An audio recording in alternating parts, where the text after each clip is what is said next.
bilan du chapitre 1, réaction acide-base. Donc première chose à retenir, un acide est un donneur de protons. Le proton c'est H+, il est situé ici, donc il l'a libéré, il l'a donné. Donc il est à l'opposé de lui dans ce qu'on pourrait modéliser ici comme étant une transformation chimique.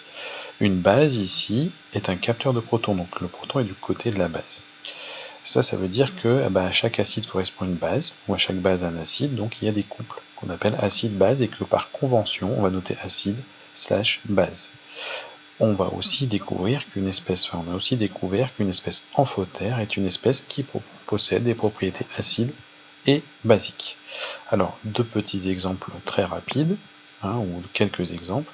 Ici, vous avez des exemples de couples acide-base. Donc, par convention, tout ce qui est en rouge ici, ce sont des espèces acides, donc qui vont libérer un proton. Tout ce qui est en bleu, c'est des espèces basiques qui vont capter un proton. Il n'y a pas besoin ici d'écrire de demi-équation. Par convention, c'est ce qu'on veut retenir.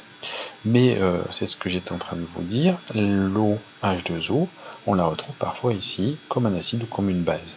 Donc ces espèces chimiques qui sont à la fois acides et basiques, qui ont les deux propriétés, elles s'appellent amphotères.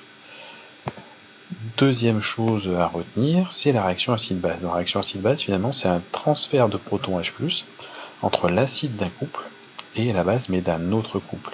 Donc pour ça, il faut deux couples acido-basiques. Et l'acide ici d'un couple qui est représenté en rouge va réagir avec la base d'un autre couple qui est représenté en bleu. Et ça pourrait faire comme une petite croix, un petit gamma en lettres grecques. Et l'acide 1 réagit avec la base 2 pour donner l'acide 2 et la base 1. D'accord, je refais le petit schéma. Acide 1, base 2 donne acide 2, base 1.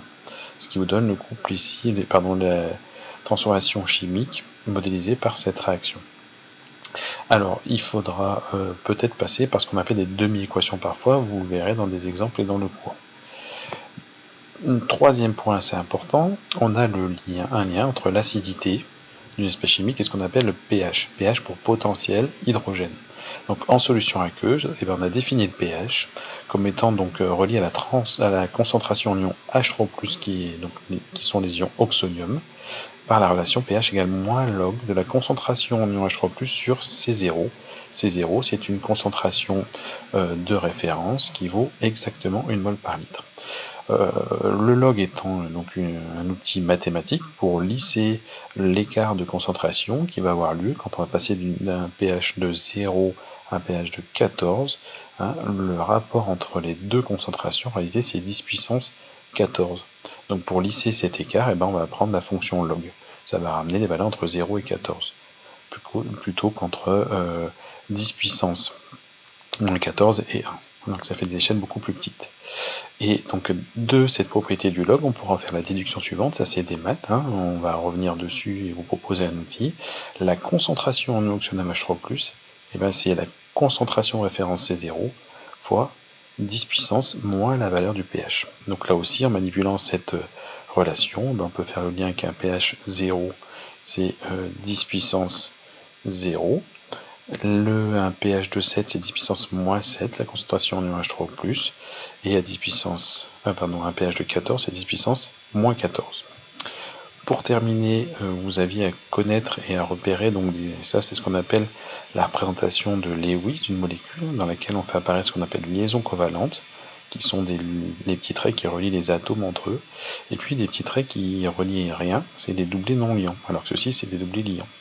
Dans ces doublés qui sont liants, vous avez parfois donc des atomes qui sont plus électronégatifs, c'est-à-dire qui attirent plus les charges. C'est le cas de l'oxygène par rapport à l'hydrogène. Donc les électrons de cette liaison, ils sont plus de ce côté-là, du côté de l'oxygène que de l'hydrogène. Donc l'oxygène porte une charge négative. Elle est partielle, elle n'est pas totale, donc on la note avec une petite lettre qui s'appelle delta. Et du côté de H, on note une charge partielle positive. Donc ça veut dire qu'en fait, cet acide carboxylique, il va avoir tendance à perdre ce H+, parce que cette liaison elle est fragilisée par ce côté non permanent de la liaison, puisque c'est facilement cassable. L'ion carboxylate, c'est la base associée à cet acide. On peut voir que là, il y a un doublé non liant qui va lui facilement permettre de capter H+.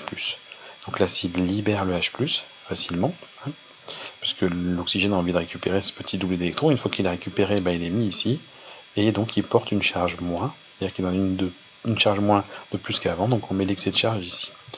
De la même façon, un ion ammonium, donc tertiaire, hein, bah c'est l'ammoniac, pardon, l'azote qui a récupéré une liaison avec l'hydrogène, donc il va avoir un défaut de charge négative, donc un excès de charge positive, ici représenté par le plus, et à l'inverse, l'ammonium ou n'importe quel, ce qu'on appellerait une amine, va avoir un excès de charge négative, donc là ça va se comporter comme une base, exactement pareil, donc je vais pouvoir fixer un H+, sur ce double non-ion qui pourrait être considéré comme un moins, alors que là je vais avoir une libération du H, parce que l'azote veut récupérer, il est plus électronégatif que l'hydrogène, il veut récupérer ce doublé non-ion. Voilà pour l'essentiel, bon courage à tous.